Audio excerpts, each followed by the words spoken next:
नमस्कार दोस्तों, स्वागत है आपका daily one topic by AK YouTube channel पर। आरपीएससी फर्स्ट ग्रेड राजनीति विज्ञान के लिए ये वीडियो नोट है जिसमें हम बात करेंगे प्रभु सत्ता की प्रकृति के ऊपर, मुख्यतया जो एकलवादी दृष्टिकोण है और जो बहुलवादी दृष्टिकोण है उसको लेकर इसमें हम चर्चा करेंगे। इससे पहले वाले वीडियो नोट में हमने प्रभु सत्ता की सामान्य सी जानकारी देखी थी, तो वीडियो नोट को लास्ट तक देखना है, लाइक और शेयर कर देना है। तो चलिए दोस्तों शुरू करते हैं। तो देखिए, प्रभु सत्ता कि प्रकृति के आधार पर इसे दो भागों में बांटा गया है, एक एकलवादी दृष्टिकोण और दूसरा बहुलवादी दृष्टिकोण। ठीक है, आराम से समझेंगे, समझते हुए चलेंगे। तो देखिए, सबसे पहले मैं बात करूं यदि एकलवादी दृष्टिकोण की, तो देखिए इसे परंपरागत सिद्धांत के अंतर्गत भी देखा जाता है और बहुलवादी दृष्टिकोण को आधुनिक सिद्धांतों के अंतर्गत देखा जाता है।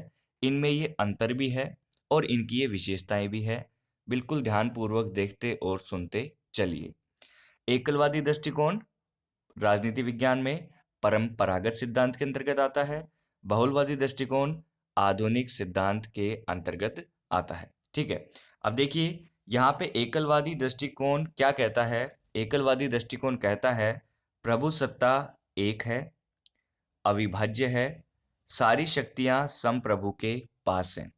एकलवादी दृष्टिकोण कहता है कि प्रभु सत्ता केवल एक है, अविभाज्य है, वो बट नहीं सकती, उसे बांटा नहीं जा सकता, सारी शक्तियां संप्रभु के पास हैं। यहाँ पे निरंकुश होने की आशंका रहती है। ठीक है, राजा निरंकुश हो सकता है, क्यों? क्योंकि सारी शक्तियां उस संप्रभु के पास में है, उस राजा के पास में है, उस शासक के पास में है। तो प्रभु सत्ता एक है, केवल एक है, उसके अलावा उसके ऊपर कोई भी शक्ति नहीं है। ये चीज क्लियर हुई। दूसरा, दूसरी ओर यदि हम देखें बहुलवादी दृष्टिकोण यानी आधुनिक सिद्धांत के अंतर्गत क्या कहते हैं कि प्रभु सत्ता बहुल है, विभाज्य है, राज्य के पास बड़ी बड़ी शक्तियां हैं, लेकिन कुछ शक्तियां सामाजिक संघों के पास भी हैं। यहाँ पे आधुनिक सिद्धांत या दृष्टिकोण के अंतर्गत बहुलवादियों के अंतर्गत ये कहा जाता है कि प्रभु सत्ता बहुल है, एकल नहीं है, एक नहीं है, बहुल है, बहुत से लोगों में बटी हुई है, विभाज्य है, बांटा जा सकता है, बांटा गया है। राज्य के पास बड़ी बड़ी शक्तियां हैं, ये मान सकते हैं हम कि राज्य के पास बड़ी बड़ी सारी शक्तियां हैं, लेकिन फिर भी कुछ शक्तियां सामाजिक संघों के पास है, शक्तियों का वितरण किया गया है। ठीक है, केंद्रीकरण नहीं है, विकेंद्रीकरण है। यहाँ पे हम इस चीज को भी समझ लेंगे कि एकलवादी दृष्टिकोण में प्रभुसत्ता केवल एक है, तो यहाँ पे हम कह सकते हैं शक्ति का केंद्रीकरण हो रखा है। बहुलवादी दृष्टिकोण में प्रभुसत्ता बहुल है, बहुत सारे भागों में है, बटी हुई है, तो यहाँ पे शक्ति का विकेंद्रीकरण है, ये हम यहाँ पे कह सकते हैं। तो यहाँ पे ये कुछ इसमें सामान्य सा अंतर हो गया जो हमें अच्छे से समझ में आ गया है, किसी भी प्रकार की कोई भी परेशानी नहीं आएगी। ठीक है, अब देखिए इनके समर्थकों की भी यदि हम बात कर लें, तो एकलवादी जो संप्रभुता है उसके समर्थक है दोस्तों, यहाँ पे ध्यान से देखिएगा, बोंदा, हॉब्स, रूसो, हीगल और ऑस्टिन, ये प्रमुख समर्थक हैं संप्रभुता के एकलवादी दृष्टिकोण के। बोंदा, हॉब्स, रूसो, हीगल और ऑस्टिन ये समर्थक हैं। ठीक है, इस सिद्धांत की, इस दृष्टिकोण की इन्होंने समर्थन किया है, अपने विचार इसके अंतर्गत दिए हैं। दूसरी ओर देखें तो बहुलवादियों के समर्थक कौन है, देखिए ओवी गायर की, मेटलैंड, बार्कर, लास्की और मिस एमपी फॉलेट, ये क्या है? ये बहुलवादी दृष्टिकोण के, प्रभुसत्ता की बहुलवादी दृष्टिकोण के विचारक के समर्थक हैं। ठीक है, तो ये यहाँ पे हमने इसके अंदर अंतर भी देख लिया, इनकी विशेषताएं भी देख ली और इनके समर्थक भी देख लिए। अब इनसे संबंधित परीक्षाओं में परिभाषाओं के आधार पर या बुक्स के नाम पे क्या प्रश्न बन सकते हैं, उन पे कुछ महत्वपूर्ण पॉइंट्स हमने आपको नीचे दिए हैं। तो यदि वीडियो नोट आपको यहाँ तक पसंद आ गया है तो प्लीज लाइक कर दीजिए और आगे बढ़ते हैं। तो देखिए यहाँ पे प्रभु सत्ता के विचार का पिता या पिता कौन कहलाते हैं? बोंदा कहलाते हैं। ये हम सभी को पता है कि प्रभु सत्ता का विचार बोंदा ने दिया। वो कहते हैं, उन्होंने ही इस विचार का आत्मखंडन भी किया था, अपने इस विचार का, प्रभु सत्ता का विचार दिया और फिर अपने विचार का आत्मखंडन भी किया बोंदा ने, और कहा कि परिवार के द्वार पर प्रभु सत्ता ठहर जाती है। बोंदा कहते हैं कि परिवार के द्वार पर प्रभु सत्ता ठहर जाती है। राजा 3 कानूनों के नीचे है।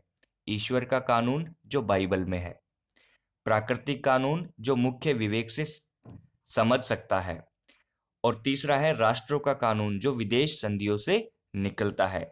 तो ये बोंदा कहते हैं कि परिवार के द्वार पर प्रभु सत्ता ठहर जाती है और राजा 3 कानूनों के नीचे है। राजा को 3 कानूनों के उसने नीचे बताया है। प्रभु सत्ता का जो विचार था, सर्वोत्तम है, सर्वोच्च है, उसका उन्होंने आत्मखंडन किया है। ठीक है। वहीं दूसरी ओर बात करें थॉमस हॉब्स की, तो उनकी रचना है लेवियाथन। 1651 में इसकी रचना की गई। ये कहते हैं कि राज्य प्रभु या संप्रभु अर्थात राजा सर्वोच्च कानून निर्माता है, सर्वोच्च प्रशासक है, सर्वोच्च न्यायकर्ता भी है। ये हॉब्स ने कहा है। हॉब्स इंग्लैंड के रहने वाले थे। उन्होंने क्या किया, बोंदा की ये जो त्रुटि थी उसको दूर किया है कि वो कहते थे ना कि 3 कानूनों के नीचे है संप्रभु या राजा, तो उस गलती को उन्होंने दूर किया। 1651 में किताब लिखी लेवियाथन। उसमें उन्होंने लिखा राज्य प्रभु या संप्रभु अर्थात सर्वोच्च राजा कानून निर्माता भी है, सर्वोच्च प्रशासक भी है, वह सर्वोच्च न्यायकर्ता भी है। इसलिए अब प्रभु सत्ता का अर्थ बिल्कुल स्पष्ट हो गया। किनके अनुसार? हॉब्स के अनुसार। प्रभु सत्ता कानून रूप में प्रकट होती है, इसलिए राज्य का कानून सबसे ऊंचा होता है। किसी अन्य संस्था का कानून राजा के कानून से टक्कर नहीं ले सकता, राज्य के कानून से टक्कर नहीं ले सकता। ये कहा थॉमस हॉब्स ने अपनी लेवियाथन में। ठीक है। नेक्स्ट देखिए, ऑस्टिन की रचना है the prowess of jurisprudence determined. Determined या डिटरमिंड, ये किताब है ऑस्टिन की। ये कहते हैं कानून संप्रभु का आदेश है और प्रभु सत्ता स्थायी है, प्रभु सत्ताधारी आते जाते रहते हैं। थोड़ा सा ऑस्टिन के बारे में भी देख लेंगे। ऑस्टिन दरअसल में लंदन यूनिवर्सिटी में लॉ पढ़ाते थे, कानून पढ़ाते थे। तो उन्होंने प्रभु सत्ता की एक शानदार परिभाषा दी।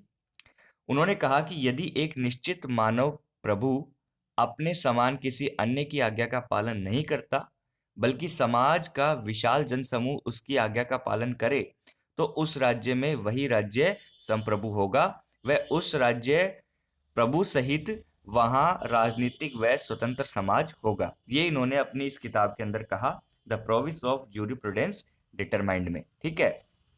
तो ऑस्टिन की इस परिभाषा से कुछ तत्व हमें स्पेशली देखने को मिलते हैं। तो वो जो तत्व थे वो थे कि भाई राज्य प्रभु कोई निश्चित मानव होता है, या एक व्यक्ति हो सकता है, या कुछ व्यक्तियों की सभा हो सकती है जैसे संसद। ठीक है।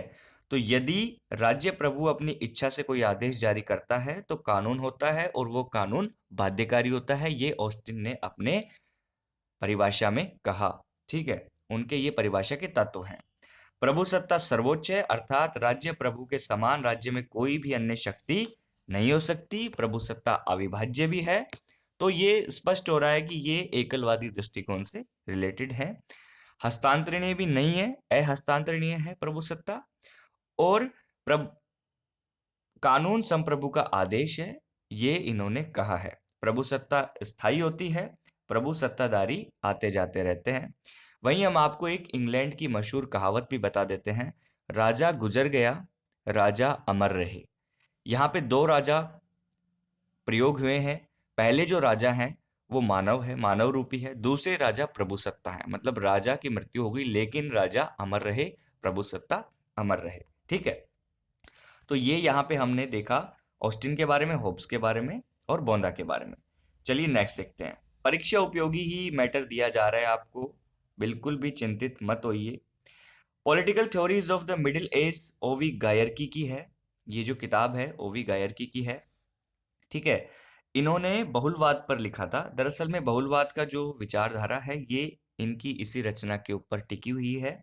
ये जर्मन भाषा में लिखी हुई थी, तो इसको अंग्रेजी में अनुवाद किया F.W. मैटलैंड ने। ठीक है। F.W. मैटलैंड ने इसको अंग्रेजी में अनुवाद किया। तो बहुलवादी या बहुलवाद पर ये किताब लिखी गई थी ओवी गायरकी के द्वारा, और अंग्रेजी अनुवाद इसका F.W. मैटलैंड ने किया। ये चीज यहाँ पे होती है क्लियर। अब देखिए नेक्स्ट देखिए परिभाषाएं कुछ। अगर हम तथ्यों को देखें तो प्रभुसत्ताधारी राज्य का विचार टूट फूट चुका है, ये लिंडसे कहते हैं। तो बहुलवाद के संबंध में हम ये समझ सकते हैं कि यहाँ पे प्रभुसत्ता विभाज्य है, उसकी जो बड़ी बड़ी शक्तियां हैं उसके पास है, लेकिन सामाजिक संघों के पास भी कुछ शक्तियां होती हैं। वो इसलिए होनी चाहिए शक्तियां सामाजिक संघों के पास क्योंकि राज्य को निरंकुश होने से रोक सके। ठीक है, राज्य को निरंकुश होने से रोका जा सके। तो इसके ऊपर ये किताब लिखी गई ओवी गायरकी की, उसका अंग्रेजी में अनुवाद किया F.W. मेटलैंड ने। अब ये परिभाषा है, अगर हम तथ्यों को देखें तो प्रभुसत्ताधारी राज्य का विचार टूट फूट चुका है, ये लिंडसे ने कहा है। नेक्स्ट देखिए, अब प्रभुसत्ता एक सम्मानित अंधविश्वास है, यह ऐसे चला जाएगा जैसे राजाओं के दैवीय अधिकार। ये फिगिस महोदय कहते हैं। फिगिस महोदय ने ऐसे कहा कि प्रभुसत्ता ऐसे लुप्त हो जाएगी जैसे राजाओं के दैवीय अधिकार लुप्त हो गए। ठीक है, ये अंधविश्वास बचा है मात्र।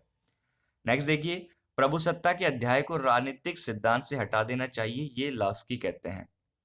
लॉस्की कहते हैं कि प्रभुसत्ता का जो अध्याय है इसको राजनीतिक सिद्धांत, राजनीतिक विज्ञान से हटा देना चाहिए, दूर कर देना चाहिए।